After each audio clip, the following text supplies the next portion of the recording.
सरिता, tiffin ready हुआ कि नहीं? कितना टाइम, मुझे देर हो रही है। मेरी घड़ी, रुमाल, वॉलेट कहाँ है?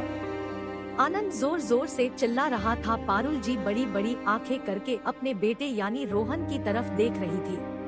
रोहन हंसकर बोला, अरे मम्मी काम ऑन, मेरी तरफ ऐसे घूरकर मत देखो, मैं अब छोटा थोड़ी हूँ। 2 बच्चे हैं मेरे। पारुल जी गुस्से से बोली, हाँ लेकिन तेरा बर्ताव तो बच्चों जैसा ही है।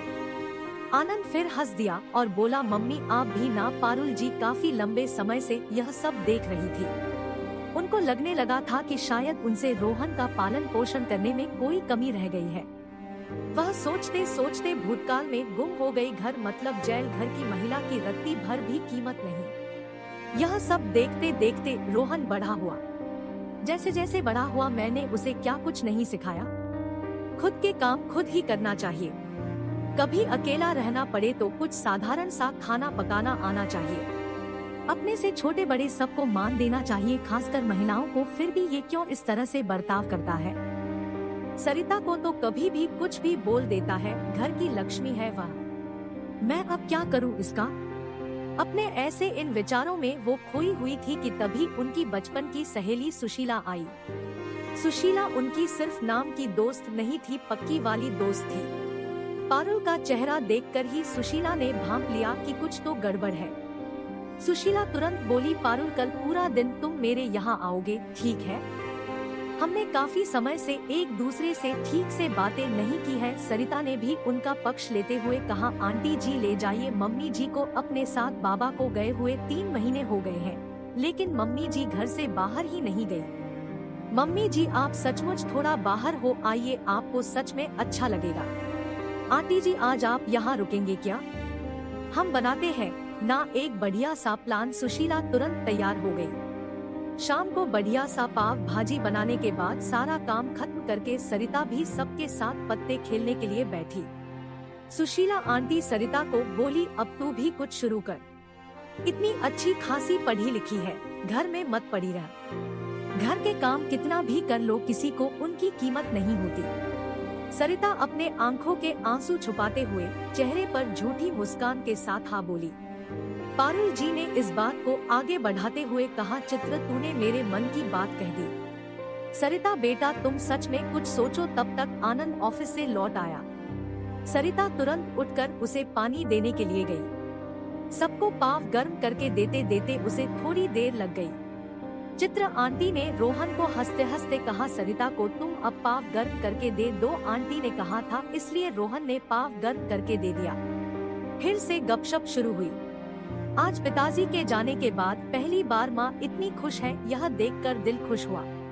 सुशीला आंटी को जल्दी जाना था, इसलिए जल्दी जल्दी जैसे तैसे काम खत्म करके सरिता बाहर आई। देर हो रही थी, लेकिन माँ को इतना ज्यादा खुश देखकर आज मैं सबके लिए कॉफी बनाऊंगा बोलकर रोहन अंदर गया। सरिता उसे ही देख रही थी। थोड़ी जल्दबाजी में काम करने की वजह से किचन में थोड़ी सी गंदगी रह गई थी। रोहन सरिता पर जोर से चिल्लाया, क्या है ये? एक काम ठीक से नहीं करती, पूरा दिन तो घर में ही रहती है, फिर भी यह हाल है। उसने सबके सामने ऐसा बोला था, इसलिए सरिता रोते रोते अंदर गई। पारुल जी को उस पर काफी गुस्सा आया। बस कर अब उस पर हुक्म चलाना। क्या मैंने तुझे यह सब सिखाया है? क्या फर्क है तुझ में और तेरे बाप में? उसको बोलने से पहले वह जो काम हर रोज करती है ना, वह मुझे तू करके दिखा। उतने ही उत्साह से जितना वह करती है, उतना ही अच्छे से जितना वह करती है, और बिना यह कहे कि मैं थक गया हूँ या मुझे कंटाला आ रहा है। जो मैंने सहा है वह मेरी बहू को ना सहना पड़े, इसलिए मैंने तुझे काफी कुछ सिखाया, लेकिन तू अपने खानदान की परंपरा ही आगे बढ़ा रहा है। ममता के इस सफर में मैं कहीं पर कम पड़ गई। सुशीला आप कुछ बातें सिखाओ, उससे कोई फर्क नहीं पड़ता। बुजुर्गों के व्यवहार से जो बच्चे सीखते हैं उसी का अनुसरण करते हैं। इस बात का जीता जागता उदाहरण है मेरा बेटा रोहन। इसका अनुकरण इसके बच्चे करेंगे, यही डर है मुझे अब। लेकिन अपनी ममता की राह को अब बदलने वाली हूँ। सांस के रूप में मेरी बहू से मुझे जो प्यार मिला है, मैं उसको संभाल कर रखने वाली हूँ। माँ का अलग सा रूप देखकर रोहन को अजीब सा लगा। बहुत दिनों बाद मन हल्का हुआ था उनका आज। सब बोलकर एकदम खाली चित्र आंटी ने सहारा दिया था उनका हाथ पकड़कर। पारुल जी बोली, मन पर काबू थोड़ा हल्का हुआ, थोड़ा अच्छा महसूस हो रहा है अब। बहुत देर हो गई है माँ, सो जाओ आप, रोहन बोला। सच में देर हो गई है, चित्र आंटी ने हंसकर कहा। यह सब मुझे बहुत पहले ही कर देना चाहिए था।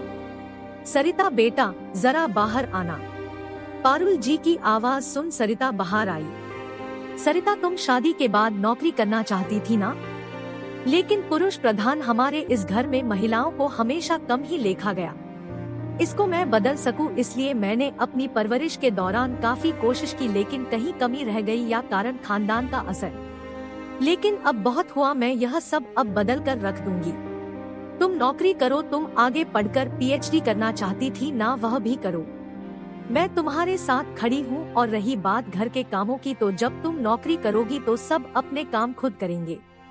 सरिता ने पारुल जी के पैर छुए और बोली, मम्मी जी अब आप सो जाइए। मैंने आपकी सारी बातें सुनी, लेकिन आप सो जाइए नहीं तो आपकी तबीयत खराब हो जाएगी। अगले दिन का सवेरा एक नया प्रकाश लेकर आने वाला था। इसी विचार के साथ सरिता को नींद आई। सुबह उठने में थोड़ी देर हो गई, काफी कुछ बदलाव नजर आ रहा था। रविवार था, फिर भी सुबह उठकर रोहन घर के काम कर रहा था। माँ से उसने वादा किया कि वह अब फिर कभी इस तरह से नहीं बर्ताव करेगा। उसने अपनी गलती मान ली थी। साल भर में ही पूरे घर की कायापलट हो गई थी। सभी लोग स्वयं शिस्त का पालन कर रहे थे। सरिता ने अपनी अधूरी पढ़ाई पूरी करके घर के पास ही अपना ऑफिस खोल लिया था। हर व्यक्ति अपनी जवाबदारी निभा रहा था, इसलिए घर के हर छोटे मोटे कामों का महत्व सबको समझ में आया। अपना इस तरह का बदला हुआ घर देखकर पारुल जी को अलग दिन सुकून मिला और इस बात की संतुष्टि भी कि ममता की राह में वह कहीं पर कम नहीं पड़ी। दोस्तों, ऐसी कहानी सुनने के लिए हमारे चैनल को लाइक करें, शेयर करें, सब्सक्राइब करें। Thank you so much.